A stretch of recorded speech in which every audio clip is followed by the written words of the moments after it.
But you said that Chris Dorner had proof because he had witnesses that proved that that police officer, the training officer, was being excessive. Well, that is one of the reasons why he was so upset and he was so angry and went on that rampage.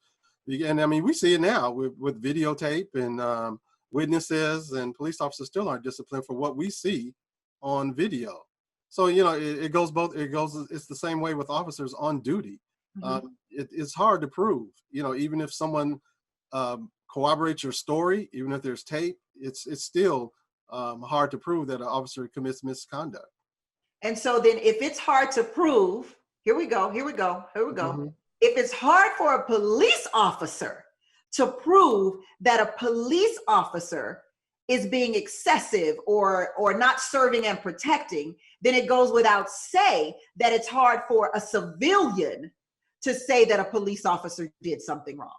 Well, the hard is not even a good description. It's almost like next to impossible. And so, you know, as we saw in that case. And another thing that's interesting too is when a civilian makes a complaint against a police officer, the first thing they do is they investigate the person who made the complaint. You know, they try to find out a reason why you complained on that officer. They research traffic tickets, arrests, warrants, and they come up with all kinds of reasons as to why you made that complaint. Okay. So now we're finding out something else here. So this is why when police officers shoot and kill people, specifically Black men or Black women, this is why we end up getting a record of who they were. When you make a complaint against a police officer, you need to have your whole life in order. Woo! You know, you can't just... I can't even have a baby out of wedlock. Well, that's funny because police officers have a bunch of them. But now, yeah. See, Brian, when you start talking like that, I think you're talking from bitterness and not truth. Now. Okay. Well, I want to be able to separate the two. Al, talk to me. Is this true? What Brian is saying? I disagree with Brian. I was in 2 officer-involved shootings. Okay. And I know how comprehensive the investigation is. I mean, when you're done with it, you have 2 binders about this big. We call them murder books, okay? And call them what? When we call them murder books. Murder. Murder books. And we're officer-involved shooting, investigations, but they're 2 or 3 stacks like this here, and it takes months and months and months, and it's extremely comprehensive. So the first shooting that I was in, actually I wasn't even out of the academy at the time. I was working Wilshire Division 7877, and we got a call at it was 4020 Pico Boulevard. I remember this was 1976 or 75. And to make a long story short, we rolled on the 211, and it was a good 211. There were 2 suspects armed with .357 Magnums, and it was on Crenshaw and what was the cross street? Crenshaw and La Brea, I think. It was the Colonel Sanders restaurant, and they had taken 5 hostages. And again, to really condense the story.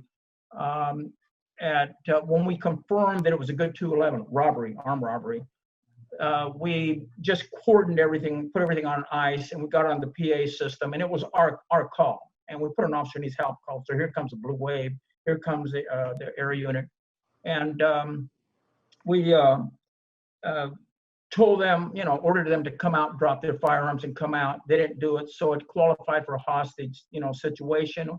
That time we called in, Metro or SWAT and waited for them. That's their expertise. Well, this one suspect didn't wait, and he came out the side door. Our car was just right next to where the side door was. I was maybe about 4 feet away from him because I was the right rear part of the car of the vehicle. My 2 other partners over the left front part of the car, and there were other and waited for them. That's their expertise. Well, this one suspect didn't wait, and he came out the side door. Our car was just right next to where the side door was. I was maybe about 4 feet away from him because I was the right rear part of the car of the vehicle. My 2 other partners over the left front part of the car, the keys to your car.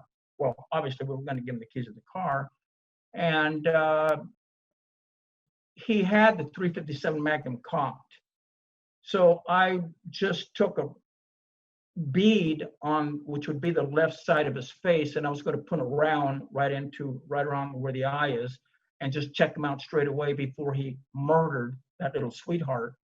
And just before I fired the round, I was just squeezing it off so it would be a true round because the little girl was too close. One of the other officers fired. The little girl wheeled around and tore away. Then many of the guys opened up on him, and he was killed. By the way, I didn't fire a single round, and I was closest to him because the first shotgun blast that he took, Right. I knew he was dead. But he didn't go down, and he had the .357 Magnum locked in his hand, so that's why they continued to fire. And after the other suspect gave up, but after the investigation, they separate all the officers. They take you to the station. You wait for the robbery homicide team that investigates also involved shootings. They separate everybody. You're not to talk to anybody. And after the 6 or 7 hours of talking to you, then you get into your soft clothes. You go back out to where the shooting was, and you walk through. And it's absolutely. I understand. Okay, so I think we all can agree that perhaps that suspect deserved to be shot in the head. I think we can all agree with that, whether he was black, white, Hispanic. It doesn't make it. The color doesn't matter. Doesn't matter. No. But I think what we really want to know is, how does someone who's done absolutely nothing but maybe sell a cigarette or sell CDs or even happen to have a fraudulent $20 bill end up dead? But then someone like a Unabomber or a school shooter or somebody who goes into the church and kills everybody, how do they end up alive? But these people with less charges or less of an incident end up dead. And they just so happen to be black and the others so happen to be white. I think that's the answer everyone wants to know. Can you be a little more specific about, because you mentioned several different really critical sorts of situations, but if you can be really specific and ask some questions about a particular shooting. I will absolutely do that when we come back on the Tammi Mack Late Show on FOXSOUL.